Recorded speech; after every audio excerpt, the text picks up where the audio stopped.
church, all right? To somebody next to you, I want you to tell somebody next to you what your favorite recipe from your matriarchy, your mom, your grandma, maybe an aunt or uncle, or not an uncle, an aunt. Yeah, it's Mother's Day. What's your favorite recipe, dessert, meal? What is it? Ready? Share with somebody what it was. Go.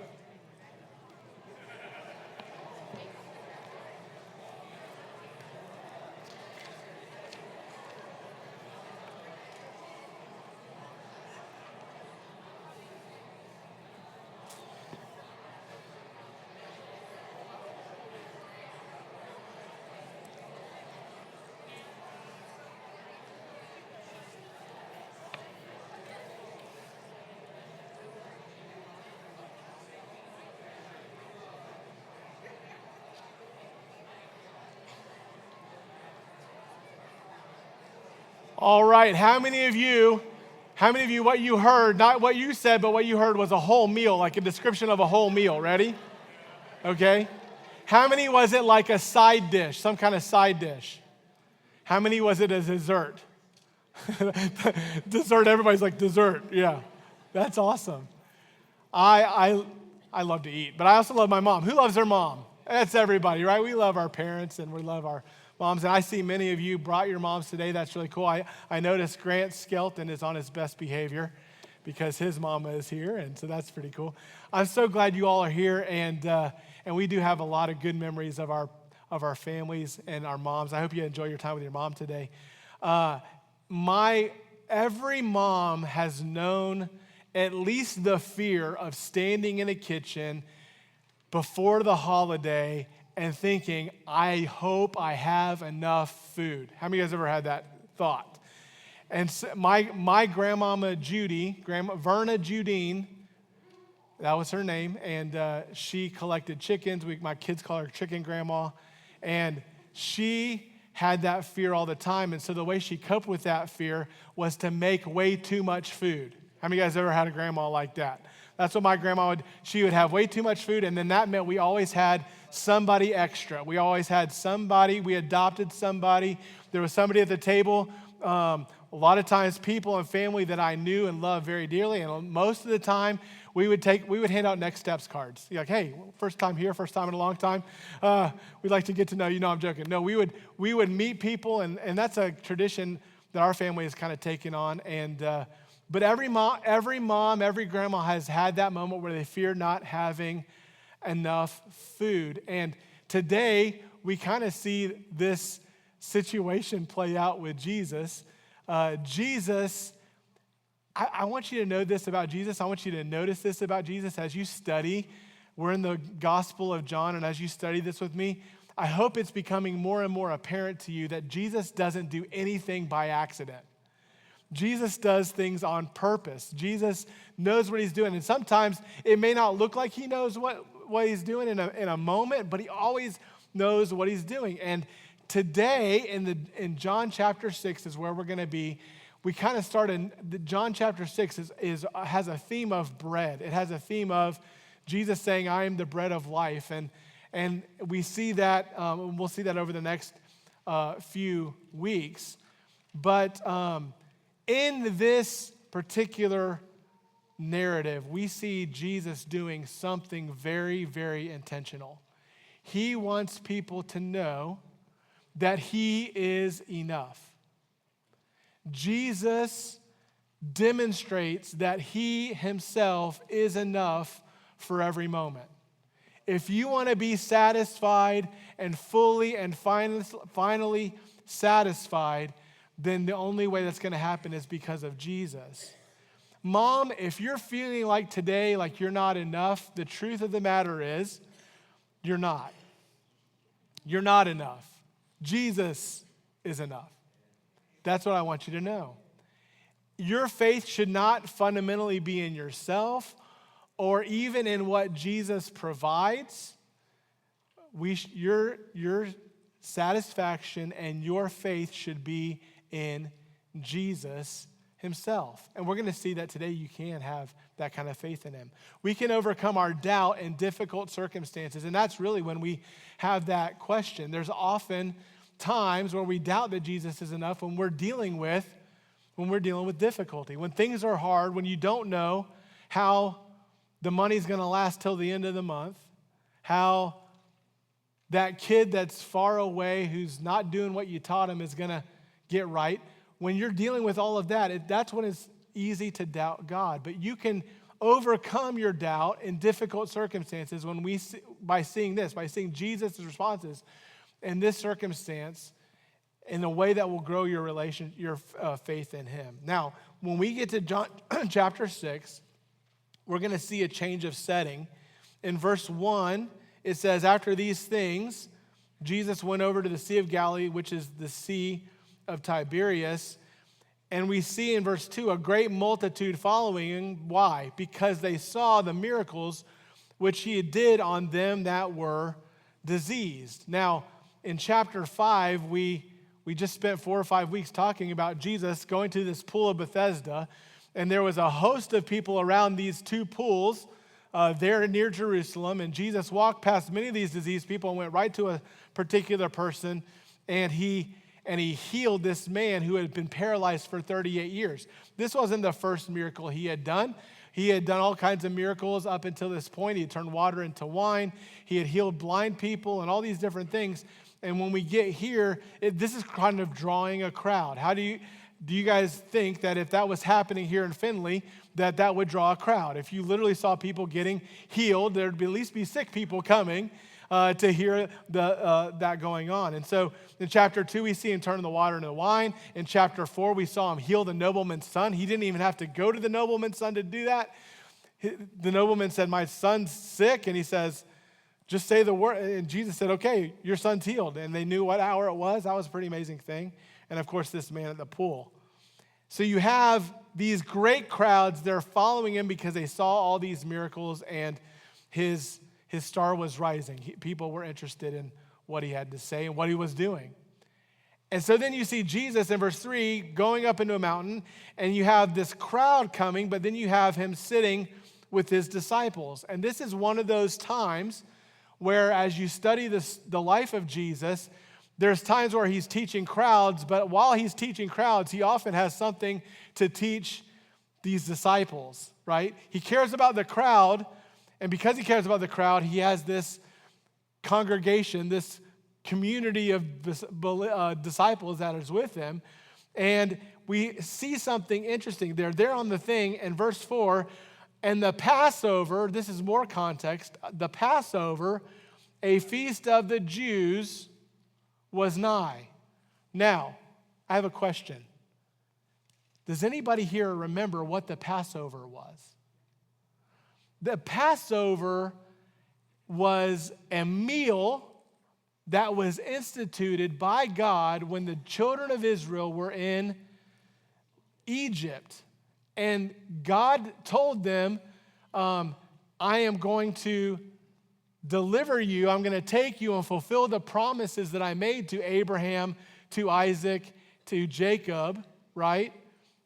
And so I'm going to take you back as a people to a land. And they had this meal, and the meal that they had, they ate a Passover lamb. They killed a lamb that was a lamb without spot and blemish. They had him live for days with them, and then they roast the lamb, and they had food. And in that meal, they had unleavened bread, right?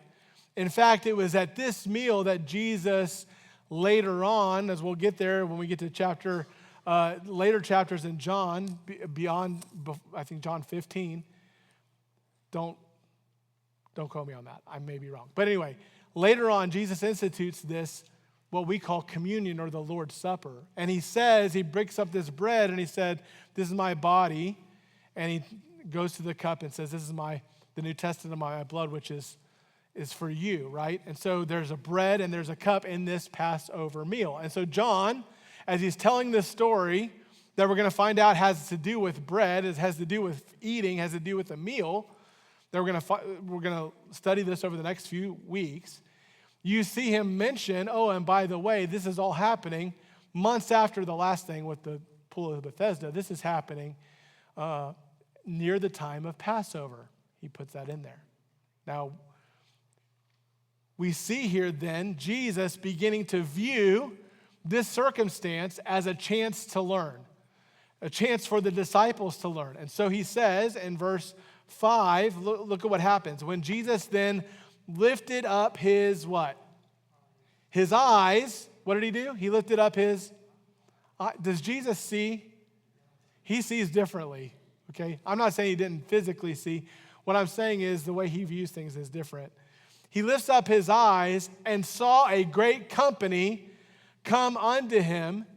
He sees this crowd. We find out later that just the men in this crowd was how many? 5,000.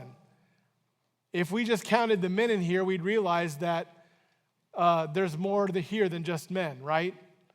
There's actually way more than just men. There's women and children. It's Mother's Day. So this is a crowd that's way more than 5,000. Do you guys agree with me? There's a lot of people. He sees this huge crowd coming to him, and he kind of nudges. This is my kind of video as I play it. He nudges Philip and goes, "Hey, Philip, when shall we buy bread that these may eat?" Now, when we read this as we're going through it and we read it as the Bible, you kind of read it as very academic or maybe very just boom, boom, very vanilla. But I wonder if Jesus asks him this kind of with a smirk on his face, right? If I walked over to my wife right now and says, "Hey, honey, can we invite all of them to lunch?" My wife would pass out. Or she'd punch me, right? Because, right? Maybe not. She wouldn't punch me. Happy Mother's Day. But you get my point. It's kind of ludicrous to think that on this, like, I don't know, what do we have in the fridge? Can we feed? Who agrees that would be a rough question to be asking my wife right now on Mother's Day, right? So there's this like, "Hey, Philip, where do we get food for everybody?" And Philip, look at this. Verse 6, "And this he said to prove him, for he himself," this is Jesus, "knew what he would do." Now, it says here, he lifted up his eyes, and what did he see? He sees this great multitude coming to him. When's the last time we heard it talk about lifting up your eyes? Do you remember when Jesus in John chapter 4, this is another time that bread was being talked about. The woman at the well had gone into Sychar, into this Samaritan town, and she told all these men, "Come see a man who told me everything I ever done." And the disciples are coming back as she's leaving to go talk to those men, and they're like, "Master, could you eat?" And he said, "I have food you don't even know about." And he goes, "Who bought him food?" He goes, "Guys, you're saying there's 4 months and then it comes the harvest. Look on the fields, for they are white, all ready to harvest." He had already made this reference of seeing people and realizing there's a harvest. There are people who need to be reached. Here, Jesus is kind of eating his own dog food. He's doing what he told them to do. He's saying, "Hey, I see this great company. We should do something for them." And he looks to Philip and says, "Hey, what are we going to do? Where are we going to get them food?" And he said to prove him because he himself knew what he would do. Jesus had a plan. Say that with me. Jesus had a plan. He had a plan. He knew what he was going to do. But look at, Jesus saw this need. Where do we get bread that we can eat, have them eat? But here he's exposing the disciples' doubt. You see that he's doing that, verse 6, to prove him. This word prove means to test or to try. He wants to know what Philip believes. Verse 7, Philip answered and said, 200 pennyworth of bread is not sufficient for them, that every one of them may take a little. So what was Philip's doubt about? We don't have enough money. A pennyworth was about a day's wage. So 200 pennyworth would be like 200 days' wages. If we made, say, $15 an hour, I think if you're a grown adult, you can make that probably nowadays. $15 an hour times 40 hours a week times 200 days. I calculated, I did the math, $24,000, right? That sounds like, I don't know, could you feed over 5,000 people for $24,000? I don't know. It's a lot of, who agrees? Say it's a lot. It's a lot. It's a lot of food. So what is Philip's, hey man, I don't know how we could ever pay something off like that. I've looked at our accounts, Jesus, they're not that full. Then you see Andrew, verse 8. And one of his disciples, Andrew, Simon Peter's brother, saith unto him, there is a lad here which hath 5 barley loaves and 2 small fishes. But what does it say? What are they among so many? Andrew's always bringing people to Jesus. We see that throughout. He brought Simon Peter to Jesus. He's always telling somebody about Jesus. And here he brings somebody. He has enough faith to bring a small kid. And I imagine that lad had a mama. It's Mother's Day. I got to make mama in here somewhere, right? That lad had a mama who made how many of you guys had a mom who made a lunch for you? Put it together in did anybody ever take, you don't raise your hand, but did anybody ever take a lunch in a bucket? That's kind of how I imagine this. Like there's like some kind of, I don't know if it's too much Little House on the Prairie. I don't know. Yeah. I was husky. My bucket was bigger, Dustin. But yeah, I mean, who knows what, but here he is. He's got 5 small loaves and 2, it says 5 loaves and 2 small fishes. And then there's that doubt question. What is this compared to that? Like if I were to open a lunchbox and go, I got my thermos. Who remembers the screw-on thermos? Pour your soup out, right? And I got Lay's potato chips and I got my little sandwich here. All right, you guys divide it up, and it would get to like maybe the front row. There's not a lot. It doesn't go a long way. And that's what Andrew's saying. What are these among so many? Does Andrew have a doubt, right? This is what we got, Jesus. Philip was like, I don't know how, we don't have enough, right? With Jesus, there's enough. What is the human answer to lack and to need? The human answer is sometimes it can't be done. There's no way. It's impossible. We don't have enough. What we have is not enough. Or maybe sometimes we work ourselves to death. We got to raise the funds, right? Would you like to round up on your order to help graduates, help people go to college, or help the Ronald McDonald? I was asked today, would you like to round up for the Ronald McDonald House, right? I went to McDonald's, I'm sorry. Okay. Right? Raise the money, do whatever we can do, right? Try, sometimes fail. Or the other thing is when you see a need and you can't meet it, it's like, that's not my problem. How many of you guys have ever felt that way? It's not my problem. It's somebody else's problem. But remember what we learned, verse 6. And this he said to prove him why, for he himself knew what he would do. Jesus always has a plan. And with Jesus, he himself is enough. He is enough. Do you believe that this morning? He's enough. And so, we see this first response. He viewed the circumstance as a chance for the disciples to learn. Number 2, he uses a miracle here as a chance for his disciples and others to see.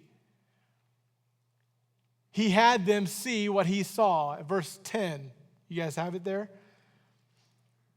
Verse 10, and Jesus said, make the men sit down. Now there was much grass in the place, so the men sat down, and its number was about 5,000. I think it's interesting here. He says something specific about the men, and he makes the men sit down. And then verse 11, Jesus took the loaves, and when he had given thanks, who did he thank? Who did he thank? He thanked God. Not a bad plan that when you eat, you stop and thank God for it, right? Not a bad. Where'd you get your food? Where'd you get your food? Like, I worked for it. Who gave you the chance to work and the chance to breathe, right? God did it. Verse 10, he gave thanks.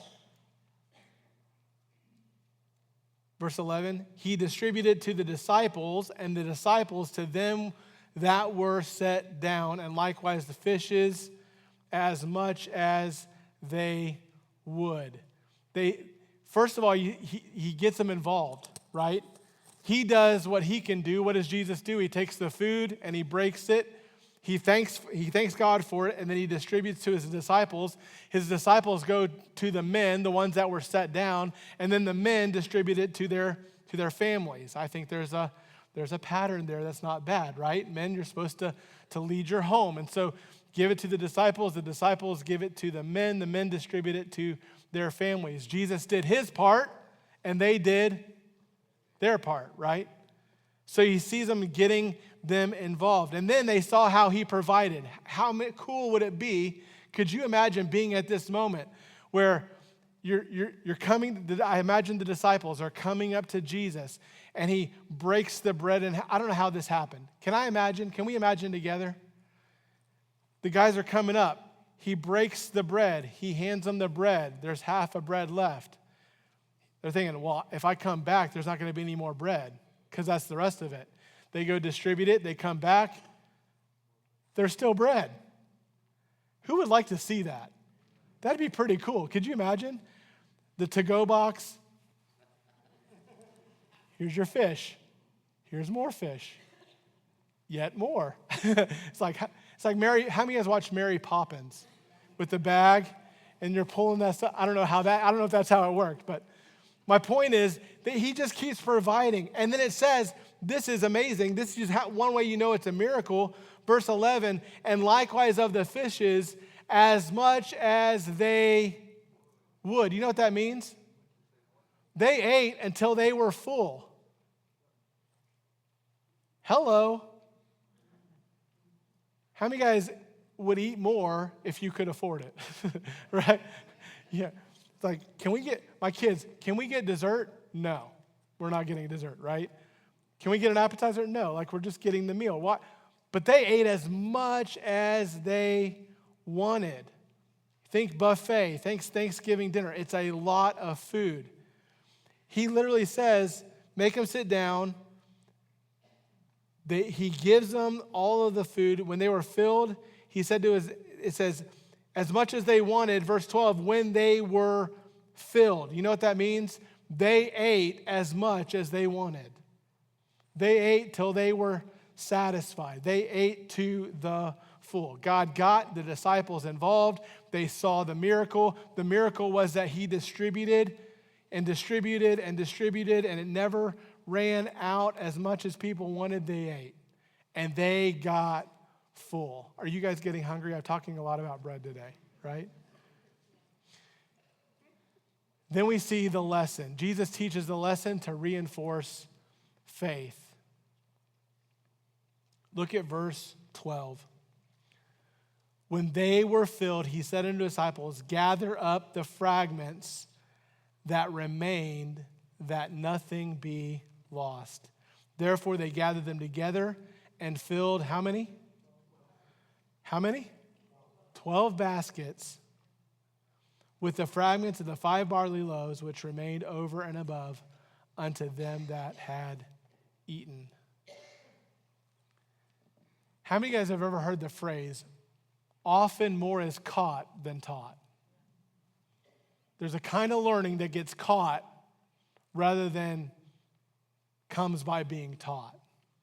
Jesus here has them catch something that he's trying to teach them. My dad, I'm sure, my dad's a pastor. My dad, I'm sure, preached sermons when I was in the youth group, when I was coming to church. I hear my dad preach. I'm sure at some point my dad taught about prayer. He had some sermon where he preached about how we ought to pray, the power of prayer, the necessity of prayer, right? I'm sure the exposition was amazing. I'm sure the illustration insightful, and the inspiration contained in it helped somebody. But that sermon, I don't even remember. But you know what I do remember? I remember the sermon my mom preached to me whenever I'd walk into the bedroom and she was down on her knees next to the bed, praying for patience with dealing with me. Right? There were times where I walked in and there's my mom kneeling, sometimes crying, praying. And you know what? Who likes I hope you like sermons. I like sermons, but that was a sermon. Sometimes more is caught than taught. Mama, Daddy, you can say that you love the Word of God. You can say that you love God and you ought to pray. I hope at some point your kids will catch you reading the Word of God and praying. Not you're doing it in some hypocritical way, but they know that you're reading the Word of God and that you have a relationship with God. And here I think Jesus is trying for them to get something, for them to see something. He's gotten them involved. They see the miracle. What is he trying to teach them? I'm gonna have you do this. How many of you guys know what like a reel is on Facebook? You gotta watch those videos, those short videos, and you can just scroll through and all of a sudden you've wasted an hour, okay? That's what I want you, there's 3 of them. The first reel I want you to get in your head, we've already seen. It's Philip looking at Jesus, who's looking at the crowds, and here's the first little video footage I want you to think.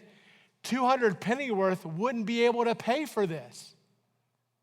200 pennyworth couldn't do it. We don't have enough.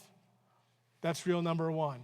Reel number 2, Andrew with the to-go box, with a little boy standing by him going, are you going to take my lunch? Right? And Jesus, him going, Jesus, we have some food here, but what are these among so many? This isn't enough. You guys have the second video in your mind? Now here's the third one. The third one is 12 disciples,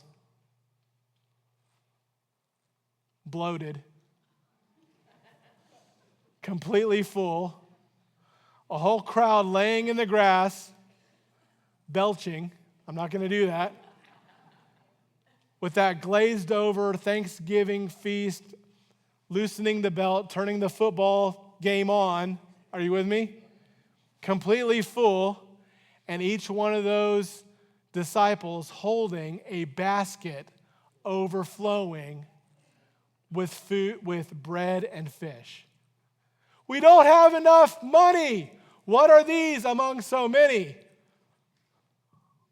And every single disciple holding a basket full of food. Jesus is enough. You guys you don't believe me. Jesus is enough. Jesus is enough. What is he trying to do? He's not trying to get them to believe in what he made. They're trying to get him to believe in him. They're not trying to get him to love what he made. It's not, don't get in love with the bread and the fish. Fall in love with him. He is enough. So not only did he reinforce faith in him, but he rejected, we're going to see, selfish motives in others. Verse 14. Then those men, talking about these men that had sat there, when they had seen the miracle that Jesus did, said, this is of a truth that prophet that should come into the world. What were they saying? What they were saying was, this Jesus is the Messiah. He's the one in the Old Testament that they wouldn't have called it the Old Testament, but he's the one in the scriptures foretell. He's the one where the government shall be upon his shoulder. He will reign forever and ever. And we like this guy because we like a king that gives out free food. We will put someone in charge. If you can give us food, we will follow you. Does this sound familiar? And Jesus, what does he do? Verse 15. When Jesus therefore perceived that they would come and take him by what? By force to make him what? A king. He departed again into the mountain himself alone. There are those who have figured out this strategy, and there are many different stripes politically, who I can get power if I promise to give you something. Jesus gave them something to prove a point. They want to put him in power, and he doesn't want to be king that way. In fact, he's not king that way. Jesus is enough for every moment. Jesus is king, but he will not be a king on your terms. He will be a king on his terms. He already is a king, whether you recognize it or not. And we don't get to only follow him for what he can do for us. Will you follow him when there's no bread? Do you believe that he is king even when he doesn't do what you expect him to do? Because even then, he's still king. He's still king.